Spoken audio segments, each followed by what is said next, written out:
Hello everyone, जय हिंद। इस video में हम लोग पढ़ेंगे यूपी बोर्ड क्लास 8 का सिविक्स चैप्टर नंबर 4 नागरिक सुरक्षा। बात करते हैं पहले प्रश्न की। पहला प्रश्न आपका दे रखा है, निम्नलिखित प्रश्नों के उत्तर दीजिए। प्रश्न नंबर का है, हवाई हमले से बचने के क्या उपाय हैं। अगर आप मान लीजिए कोई हवाई हमला कर दिया जाता है तो आप उससे किस प्रकार से बच सकते हैं, कौन कौन से उपाय हैं, उसके बारे में आप पे लिखना है। तो आइए देखते हैं कौन कौन से उपाय हम अपना सकते हैं हवाई हमले से बचने के लिए। पहला पॉइंट है, हवाई हमला होने पर जनता को 2-3 मिनट पहले सायरन द्वारा सूचना दी जाती है। सायरन बजा करके वो सूचना दी जाती है कि हवाई हमला होने वाला है। इससे बचने के लिए निम्नलिखित उपाय है। पहला पॉइंट है, पहला उपाय दे रखा है, सुरक्षित स्थानों पर छिपने से 65% तक बचाव हो सकता है। अगर आप किसी सुरक्षित स्थान पर चले जाते हैं तो आपको कम से कम आप 65% है कि आप का बचाव हो सके। दूसरा है, खुले में पेट के बल लेटने पर 50% तक बचाव हो सकता है। मान लीजिए भाग नहीं पा रहे हैं तो क्या करिए, आप पेट के बल वहाँ पे खुले स्थान पे लेट जाइए। इससे क्या होता है कि आपको 50% तक की आपकी बचाव हो सकता है। पॉइंट नंबर 3 है, निचले स्थान नाले या खाई में शरण लेने पर 35% तक बचाव हो सकता है। अगर आप निचले स्थान पे चले जाते हैं जहाँ पे नाले हैं, खाई है, वहाँ पे शरण ले लेते हैं तो आपकी सुरक्षा जो होती है 35% तक रहती है। उतनी संभावना रहती है कि आप बच सकते हैं। पॉइंट नंबर 4 है, पक्के मकानों में 90% बचाव रहता है। अगर आप पक्के मकानों में चले जाते हैं, अगर हवाई हमला होता है तो आपको 90% चांस होता है कि आप सुरक्षित रहें। इसी प्रकार से पॉइंट नंबर 5 है, गृह में शरण लेने पर 95% बचाव होता है। अतः उक्त विधियों के से उपरोक्त छिपकर बचाव किया जा सकता है। तो आपने देखा किस प्रकार से अगर कोई हवाई हमला होता है तो आप इन विधियों के माध्यम से अगर आप जिस सिचुएशन में हैं उस हिसाब से आप अपने आप का बचाव कर सकते हैं। प्रश्न नंबर खा है, हवाई हमले से अपने घर को बचाने के लिए ब्लैक आउट करना क्यों आवश्यक है। उत्तर में लिखेंगे, शत्रु द्वारा रात्रि में हवाई हमला करने की स्थिति में ब्लैक आउट किया जाता है। इसमें ऐसे उपाय किए जाते हैं जिससे शत्रु भ्रमित हो जाए और लक्ष्य ना पा सके। ब्लैकआउट के समय बचाव के उपाय निम्नलिखित हैं। पहला पॉइंट है, प्रकाश का प्रतिबंध। दो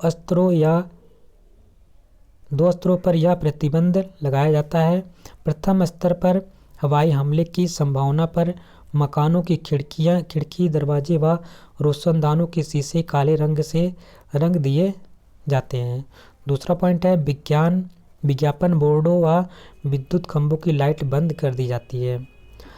दूसरा यहाँ पे आपका स्तर दिया गया है, द्वितीय स्तर पर अगर बात करते हैं तो यहाँ पे क्या लिख सकते हैं हम लोग, कौन सी यहाँ पे सुरक्षा हो सकती है। तो यहाँ पे पहला है कि हमला निश्चित होने पर पूरा अंधेरा कर दिया जाता है। अगर हमला निश्चित है तो पूरा अंधेरा आपको कर दिया जाता है।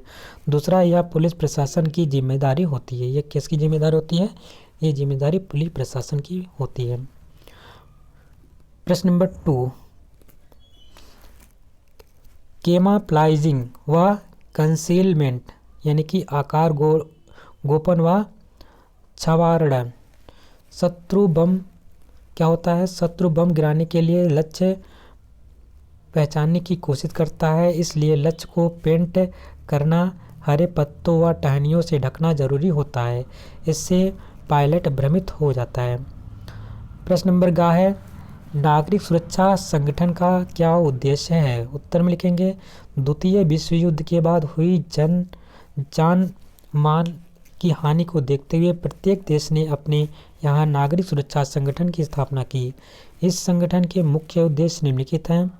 पहला पॉइंट है, हवाई आक्रमणों से जनधन की हानि को कम करना। दूसरा है, औद्योगिक या कृषि क्षेत्र में उत्पादन बनाए रखना। तीसरा है, प्राकृतिक आपदाओं के समय राहत एवं बचाव कार्य में सहयोग करना। चौथा है, शांति काल में अधिकारियों एवं स्वयं सेवकों को प्रशिक्षित करना। पांचवा है, सामाजिक व जन कल्याणकारी कार्य जैसे पल्स पोलियो व महामारी की रोकथाम के लिए टीकाकरण आदि में सहयोग प्रदान करना है। प्रश्न नंबर घ, आग लगने पर किस तरह से बचाव करना चाहिए। उत्तर में लिखेंगे, आग लगने पर निम्नलिखित कार्य करके बचाव करना चाहिए। पहला है, आग लगने पर सीधे पानी डालकर बुझाना चाहिए। दूसरा है ज्वलनशील पदार्थ जैसे कि पेट्रोल, डीजल आदि से में आग लगने पर हवा से संपर्क हटा लेना चाहिए। तीसरा पॉइंट है गैस से आग लगने पर जूट की बोरी से ढककर आग बुझानी चाहिए। पॉइंट नंबर 4 है गैस के रेगुलेटर नॉब को बंद कर देना चाहिए तथा घर के खिड़कियों दरवाज़ों को खोल देना चाहिए या खुला छोड़ देना चाहिए। पॉइंट नंबर 5 है बिजली से लगी आग पर पानी नहीं डालना चाहिए बल्कि बुझाने से पहले मेन स्विच से बिजली काट देनी चाहिए। पॉइंट नंबर 6 है शरीर में आग लगने पर शरीर को कंबल से ढक देना चाहिए। प्रश्न नंबर अगला है रसोई गैस से आग लगने पर बचाव के कौन कौन से तरीके अपनाएंगे। उत्तर में लिखेंगे रसोई गैस से आग लगने पर जूट की बोरी से ढककर आग बुझाना चाहिए। जल्दी से गैस सिलेंडर का नॉब बंद करके बाहर निकाल देना चाहिए। गैस सिलेंडर को उसका नॉब बंद करके बाहर निकाल देना चाहिए। प्रश्न नंबर 2 है रिक्त स्थानों की पूर्ति कीजिए। इसमें पहला कथन दे रखा है का नागरिक सुरक्षा संगठन प्राकृतिक आपदाओं के समय खाली स्थान है कार्य में सहयोग करता है। तो जो नागरिक सुरक्षा संगठन होता है प्राकृतिक आपदाओं के समय में क्या करता है सुरक्षा कार्य में सहयोग करता है। अगला पॉइंट आपका है हवाई हमला बंद हो जाने पर हमें किस रंग की प्रकाश दिखाई देती है। तो जब हवाई हमला बंद हो जाता है तो हमें हरे रंग की प्रकाश दिखाई देती है। खाली स्थान में क्या भरेंगे हरा रंग।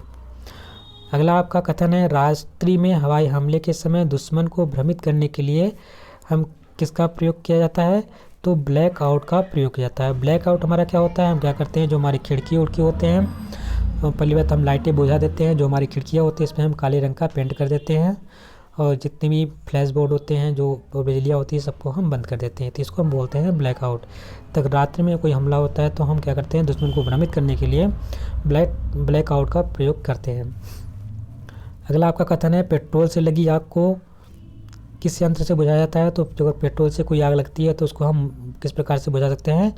तो हम फोम टाइप अग्निशामक यंत्र होता है उसकी सहायता से हम उसको बुझा सकते हैं। अगला आपका है कथन गैस की आग बुझाने के लिए किस बोरी का प्रयोग करते हैं हम लोग। तो गैस की आग बुझाने के लिए हम जूट की बोरी का उपयोग कर सकते हैं। तो खाली स्थान में भर देंगे जूट की बोरी। प्रश्न नंबर 3 निम्नलिखित कथनों में जो सही है उसके आगे सही का चिन्ह और जो गलत है उसके आगे गलत का चिन्ह लगाएं। उत्तर में लिखेंगे हवाई हमले की संभावना पर पीले रंग का संकेत दिया जाता है। ये बात बिल्कुल सही है। अगर आपका हवाई हमला होता है तो वहाँ पे आपको पीले रंग का संकेत दिया जाता है पीले रंग का प्रकाश किया जाता है और जब हमला ख़त्म हो जाता है तो हरे रंग का संकेत दिया जाता है। तो यह ध्यान में रखेंगे। दूसरा है दुर्घटना में रक्त स्राव होने पर कटे स्थान को खुला छोड़ देना चाहिए। तो अगर कोई दुर्घटना हो जाती है तो क्या आप करते हैं जो हमारा कट्टा स्थान होता है उसको हम खुला छोड़ देते हैं। तो ये बात बिल्कुल गलत है। हम क्या करते हैं उसको बांधने की कोशिश करते हैं जिससे वहाँ पे जो रक्त स्राव हो उसको रोका जा सके। प्रश्न नंबर गा है इसमें हवाई हमले के समय कानों में रुई लगा लेना चाहिए तथा दांतों के बीच लपेटा हुआ कपड़ा दबा लेना चाहिए। ये बात बिल्कुल सही है क्योंकि अगर मान लीजिए सर पे चोट लगती है तो आपके दांत से चोट ना लगे और कानों को भी आपके कान में कोई आपके जो पर्दे ना फटे क्योंकि आवाज़ें बहुत भयानक होती हैं। तो ये अगर आपको हवाई हमला होता है तो इस प्रकार से आप अपनी सुरक्षा कर सकते हैं। ये बात सही है। दम घुटने पर मरीज के शरीर की मालिश करनी चाहिए। अगर कोई किसी के व्यक्ति की दम घुट रहा है तो उसके शरीर की मालिश करना चाहिए। बिल्कुल सही है। युद्ध की संभावना टल जाने का पर नीले प्रकाश द्वारा संकेत दिया जाता है। ये बात गलत है। जब युद्ध की संभावना घट जाती है तो किस प्रकार का हम प्रकाश किया जाता है तो हरे कलर का किया जाता है। किसका हरे कलर का। यहाँ पे दिया है नीला। तो ये बात गलत हो जाती है।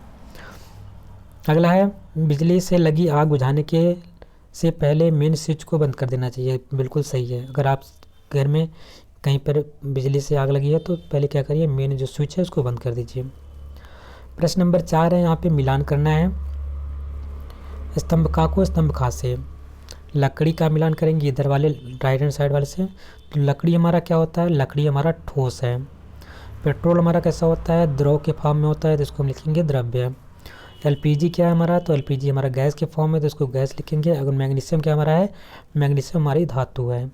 तो इस प्रकार से हम मिलान कर लेंगे। लकड़ी को ठोस बताएंगे, पेट्रोल द्रव्य है, एलपीजी हमारा गैस है जिसको हम बोलते हैं लिक्विफाइड पेट्रोलियम गैस। और इसमें अगर हम बातें किसका कॉम्बिनेशन होता है लिक्विफाइड पेट्रोलियम गैस में, तो आपका ब्यूटेन ध्यान रखना है और प्रोपेन। ब्यूटेन और प्रोपेन अगर मुख्य रूप से पूछा जाएगा तो आपको बताना है ब्यूटेन।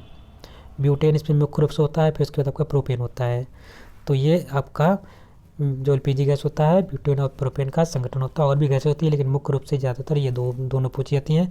इसमें से दोनों पूछ ली गई तो आपको ब्यूटेन भी बताना है। ब्यूटेन आपका राइट आंसर होगा। इसी के साथ आपका ये चौथा चैप्टर कंप्लीट होता है।